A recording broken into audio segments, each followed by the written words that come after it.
You're very welcome along to the DLR Waves Show, episode 3 of the 2022 season. This week we have Sarah McKevitt on.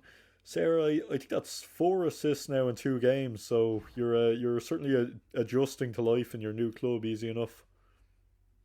Yeah, so thank God I'm off to a good start. Great to get my name on the assist sheet. Hopefully the score sheet soon enough as well. Yeah, looking at it, it seems everyone's kind of bedding in. All the new signings are bedding in very well. It seems like a very good environment to be playing football in. It's a great environment, yeah. All the girls that have come in have been brilliant, and all the girls that are there already have been very welcoming to the girls that have come in. And after the couple of months of pre-season, I feel like everything's starting to click. Everyone's starting to gel much better together in the last couple of weeks. Yeah, when we look at the team, there's an abundance of attacking talent, and there's no shortage of squad depth. We were saying a few weeks ago, whoever there's kind of more than 11 good players in the squad, so someone's going to have to be left out of even left off the bench. So there's certainly a lot of competition in the team. Yeah, but that's a great thing to have in a team. I'd say we could put out one 11 one week and put out a different 11 the next week, and they do just as well. It's a long season, so a strong squad is needed with injuries and sicknesses, anything like that. So you need players to be able to step up, and you need to have the bodies and the quality on the bench as well. So it's excellent that we have that quality in the squad. How did you decide to sign for DLR Waves this season? Well, I was living at home for the last year in Thurles, and I was playing with Cork City, which was brilliant. I loved it there. But I decided after Christmas to move up to Dublin just for a new job and new scenery. So obviously living in Dublin and playing with Cork City wasn't going to be an option just with the distance. So when Graham reached out to me, and with my sister playing with DLR as well, and I knew a lot of the girls at DLR already, so I think it was a no-brainer for me to sign. Yeah, well, it's gone very well for you so far. Last weekend it was Sligo. It wasn't an easy game against Sligo. 3-0 maybe doesn't reflect how well Sligo played at times. They certainly put it up to you in the second half, but it shows that bit of maturity in this DLR Waves team that you were able to push on and make the scoreline quite comfortable. Yeah, to be fair to Sligo, they did give us a great game for a new team in the league. They actually have a lot of quality players, between a mixture of like experienced players and a bit of youth. So I think as the season progresses, Sligo will actually improve and get better and better. But yeah, I think our quality and experience came out on top on the day, and we just pushed on to get those 3 goals. Rachel Doyle in particular, when she came on, it was kind of a 30-minute masterclass. She nearly got a hat trick. Yeah, I suppose as Graham and John call them, they don't call them subs, they call them game changers, and that's exactly what Rachel Doyle did when she came on Saturday. So it's great to again have that quality on the bench, bring on in a game like that when you're kind of struggling 1-0 up, to bring on a player like that to come on and score 2 goals. It's great that we have that in the squad. Yeah. And you must be quite happy with your performance. What kind of winger would you say you are? Are you more of a traditional winger or an inverted winger? At this stage, I don't even know. I've played for so many different teams, and I've been played different ways by different managers. So I think I'm a mixture of the two at this stage. Yeah. Do you have a preference for which way you play, or do you just kind of take it as it comes? So just go with the flow, and hopefully on the day, I suppose I'm kind of the player that likes to just get the ball at my feet and run, and again taking shots and whipping balls in. So obviously the whipping balls in is working at the minute with the assists, but the taking shots needs some improving.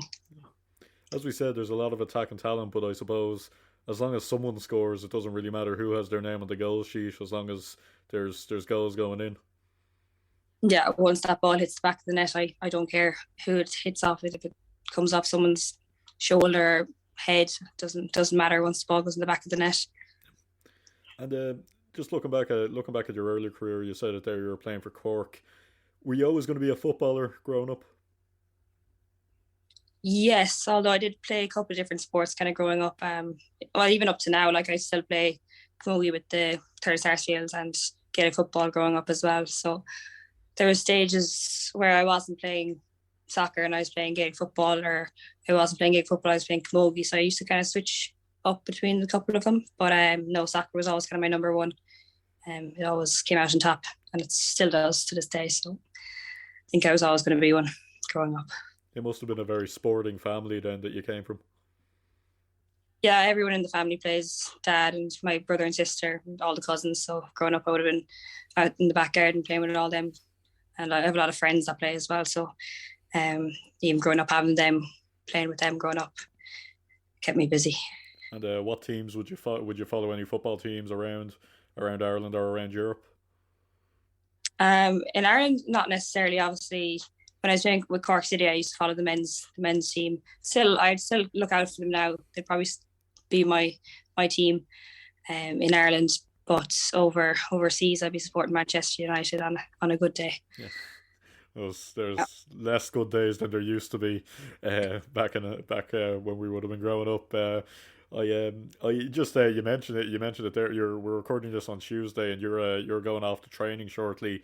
Man United are playing on the telly tonight. I'm sure the easy option will be to sit at home watching the match like the rest of us, but it shows the dedication you have to play in the Women's National League. You miss a lot of little things like that. You do. You make a lot of sacrifices for it, but like I think in the end, it actually is worth it. Like I remember growing up along, I missed a lot of things growing up along with like my friends and stuff. They'd be going off to concerts or going different places, and I'd be like, oh, can't go. I have a match, but it's what I love doing, so no regrets really. Yeah. Everyone we've talked in the Women's National League, whether it's been DLR Waves or any other team, they've really said you have to love it. You have to be in love with football and the Women's National League to play in this league. Yeah, because even I've gone through seasons where I haven't finished the season, just with different things going on. I find the season is quite long, and it's kind of hard to stay motivated for a whole season. So I've had about 2 seasons where I didn't complete them, and just probably a lack of love for the game at the time, and needed a break from it as well. So I do believe in taking breaks from it, because I've come back stronger from it, like, and pushing myself and motivating myself a lot more from taking the breaks from it. I suppose it's an issue with the nature of it being an amateur league.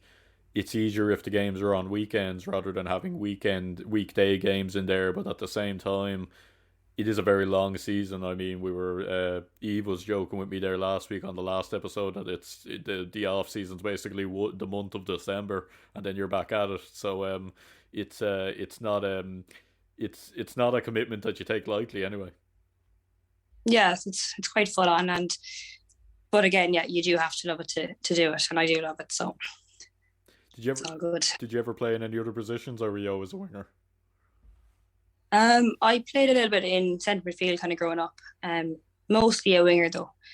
I felt like I was always kind of, even when I played with the boys growing up, I was always out on the wing, and my cousin Matthew was on the other wing, so the Ebbets on the wing. Yeah. But no, mainly a winger. I think they kind of threw me out there for the speed. Yeah. Just run on the pitch there, Sarah. Yeah. Yeah, it's quite a different position there, centre mid and wingers. What advice would you give to any young players who play on the wing? I'd say work on your touch and your skills and your crosses, because obviously that's where I'm getting all my assists from, is my crosses. I remember actually growing up, even playing with my cousins, we'd play out in the garden, but we'd have one person always whipping in the balls, and the rest would be in the box. We just have a game of that, but it was always me being sent out there, Sarah, going and whipping those balls. Now, I was happy I was out there, because I wouldn't be the best in the box. I don't really like being in the box at times, sometimes for corners and stuff. It wouldn't be my strong point, I don't think. So I'm happy out whipping them in. Yeah. It seems like with DLR Waves this season, last season it was finished in the top 4. That was done that was done very successfully. Now it seems as though the plan for DLR Waves this season is make a title challenge, have a go at chasing the title. Everyone I've talked to this season seems to be saying that they're confident they can put up a good title challenge. Yeah, like there's still some great teams. Obviously, Peamount, Shelburne, and Wexford would have finished ahead of DLR last year. We're still yet to play them this season. But I feel like with the quality in our squad and just the work rate of our team is unbelievable. So I feel like we can really challenge those top 3 teams this year. I suppose kind of the mentality in the team is we're playing to win.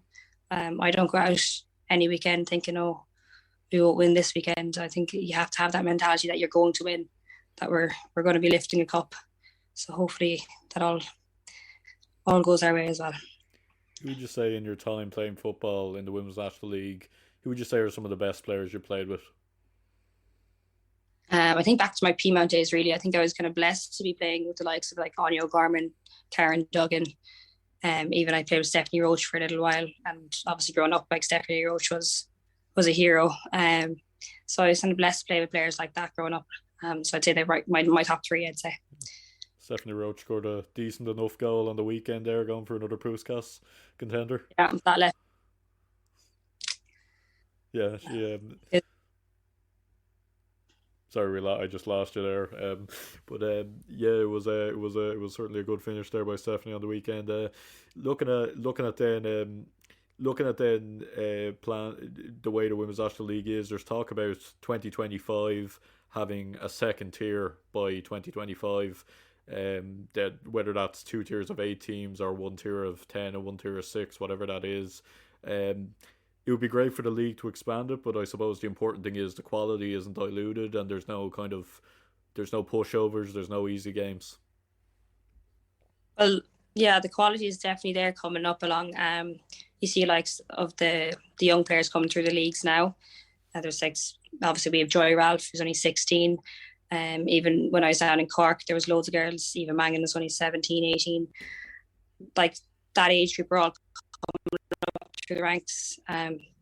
Obviously, need more teams in the league for that to happen. So, with all those players coming up through the ranks, the quality is definitely there, and I think it'd be great to have 2 tiers, whether it is 2 8s or a 10 and a 6. But 2025, yeah, we'll see what happens. Yeah, well, it would be great for the league to expand the game.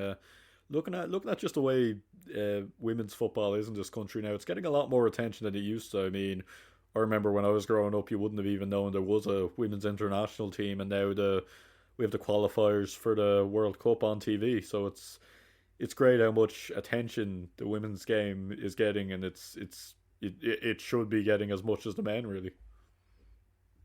Yeah, it's getting there. Like when I think back to when I first started playing in the Women's National League, which would have been 7 years ago, 6 or 7 years ago, I'd say.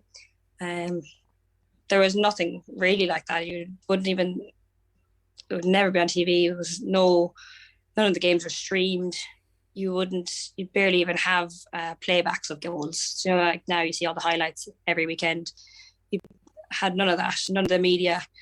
It was all very, very low key. So in the last 7 years, you can actually see the progress. So if that's the progress we've made in 6 or 7 years, it's mad to think what it could be like in 6 or 7 more years' time. You said that there you're a Man United supporter. Diane Caldwell obviously made the big move there. She's not doing too bad for herself. It'd be great if though the league was at least semi-professional, so there would be more of an option for some of the good young talents we have to stay here and play their football, because we look at some of the names that have moved abroad recently in the last 3 or 4 seasons. There's basically the guts of the Irish team started in the Women's National League, but it would be great if we had at least a semi-professional league where they could play here. Yeah, it's a pity to see a lot of well, it's great to see a lot of the players going, but it's a pity to see them all having to go and not actually having the option to stay and play in Ireland as semi-professional. But again, 6 or 7 years time, could they make it happen? I think yes. Well, Sarah, great to have you on. I know you have training tonight, and Graham won't let me interview any more players if I keep you. So enjoy enjoy the game on the weekend. All the best, and good luck for the rest of the season. Perfect. Thanks very much for having me. Postwell Sport at Postwell Sport on Twitter and Instagram, and make sure you subscribe below on YouTube. And if you missed the first 2 episodes, you can go back and listen to them. Thanks very much for listening. Enjoy the football and stay safe.